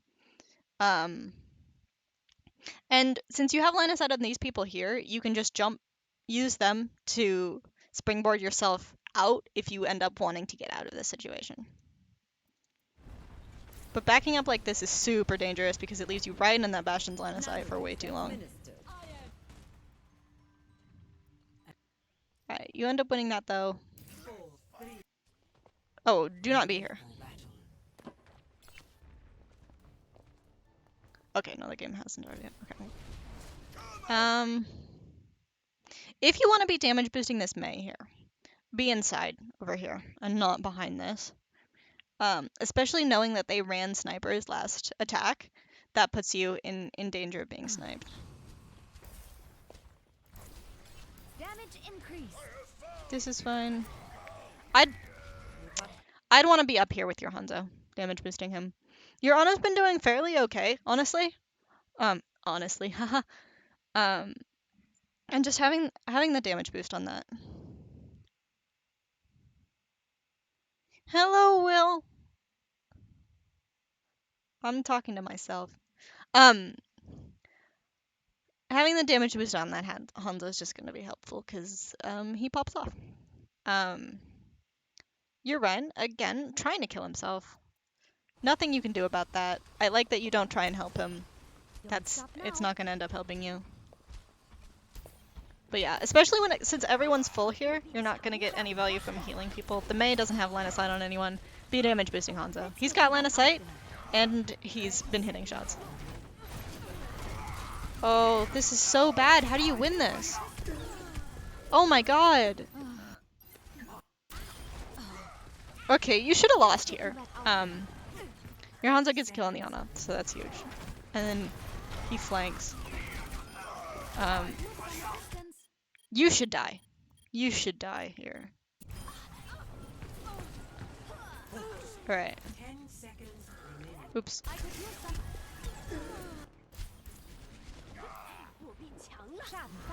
Alright. What do you do here? Since you're not with your Hanzo, you should be with your Hanzo. But since you're not, you see this go down, you back the fuck up, okay? Or you go and you position, like, over here in this snow pile, or behind the statue over here, like, in their spawn. Because this is kind of where your Zarya and your Mei is. Actually, I think that's the better play. I think what I would have done is backed up around this corner, but the better play would be just make the dash across here. Super jump up to the high ground up here. Or up to the high ground up here. Or if you can't do that, position behind the statue. Because this teleporter down means that there are about to be either turrets on the point right next to you, or a bastion on the point right next to you, or a sim right on the point right next to you, or conceivably a combination of all three. All of that's bad, so you do not want to be here. Get out of here as soon as possible. You back up a little bit, but you don't hard commit to that backup. You do a little dance.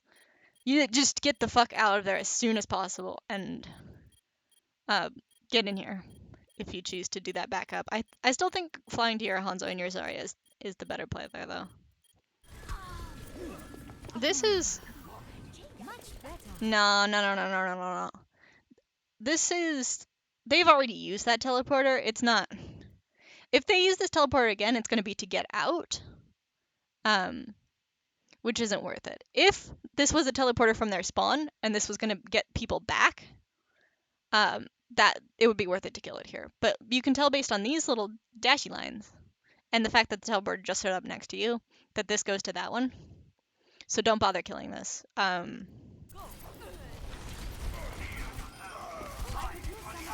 That little dash there should have killed you. Flying to that Zarya for that second instead of backing out around the corner should have killed you. That Bastion should have been able to bring you down. So you won out based on the fact that the enemy team just had worse aim. Which, you're like, yay, I still win. That's good. Be happy about that, but also try and, like, be better for next time. Because if you end up climbing, the Bastion is going to be able to do more damage. And, yeah. You end up going around behind them here. Heal your Hanzo. He's low as hell. And again, this teleporter is not going to be important. And you do so little damage to shields on Mercy. That I don't mind. I don't like the fact that you did a little spin around there. It would have been more efficient to spin back the other way. And you spent less time looking the wrong direction. I don't mind that, going through inside there. I did critique going some inside there with my plat Mercy, but you don't really want to go this way because it'll give the entire enemy team line of sight on you. So going back through there, perfectly reasonable. You don't end up breaking beam on anyone for too long. I would be healing Ana here though. You end up holding that, which is insane. Alright. Last push. I already know you win this. But why do you win this? My guess is Hanzo shoots somebody in the head. Again, I'd be looking for the damage boost on the Hanzo here.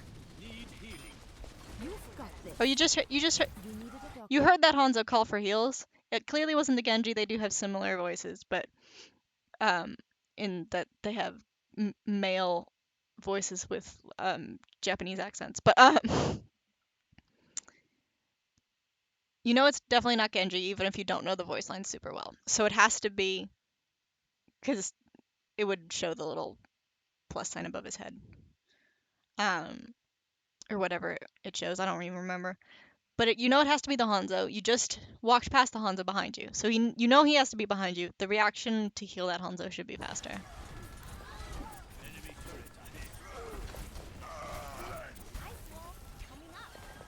Go for that res, yeah. This is not the end. Oh no. You totally go for the commit with the Genji on the backline here. They're down people, so it's not like they're just gonna be able to turn and murder you.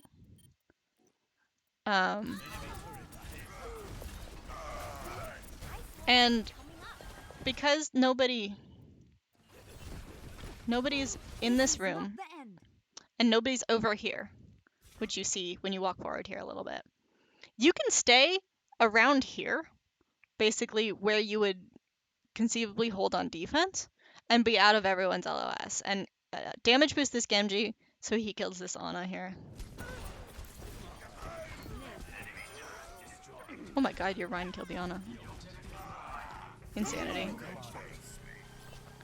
You end up winning out anyway. Alright. In general, I won't go through all the like target focus and stuff that I did last time because I already went over it. But the biggest thing with this player in particular is Valk usage. Beginning of the fight, or to help yourself reposition. Just don't bother popping it if you're already won the fight or if you've already lost the fight. And you can mostly tell that based on how many kills you get and how many people you see on the field on each team. But that would be my major critique. And then my second one would be damage boost to your DPS. Even more than the last gameplay footage that I looked at where people were low a lot of the time, so it made sense to do more healing. This game, you definitely could have gone for way more damage boosting, especially on your DPS. Both of them were doing well, but your Hanzo especially, he got a lot of value. Don't be afraid of damage boost. It's the most valuable part of Mercy's kit for your team, more than heals.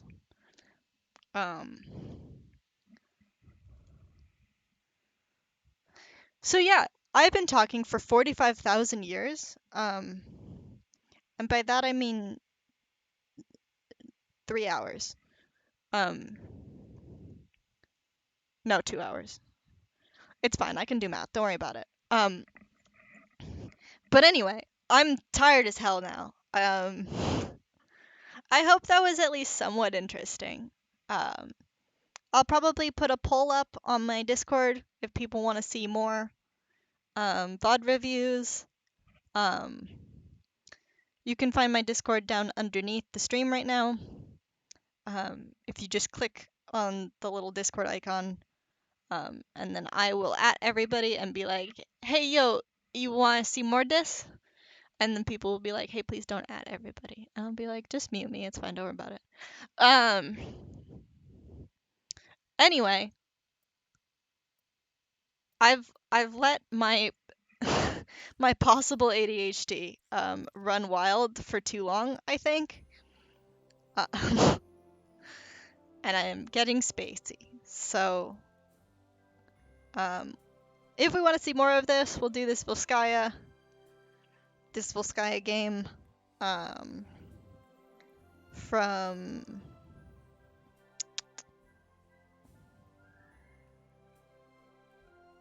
a plat player.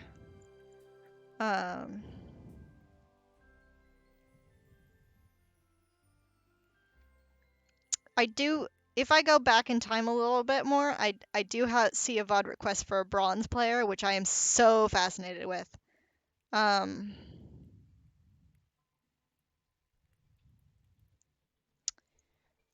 Um, and that might be fun. Um, and that's really it. I hope you guys have had a somewhat fun time listening to me talk about nothing. Um, just for proof of my rank, here's my support right now. Clearly I play a bit of Mercy myself. Um, here are my random high master statistics on Mercy. Um, if anyone is particularly interested in that.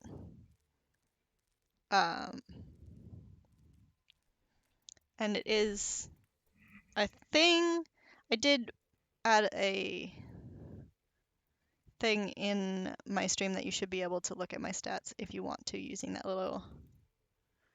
um,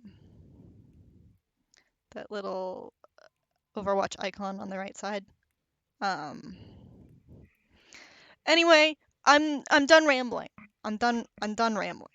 Um, I hope you all have a wonderful, fantastic time. I probably won't be streaming as much for the next week because of the holidays. My family is a Christmas celebrator. Um, and I will be doing the Christmasing.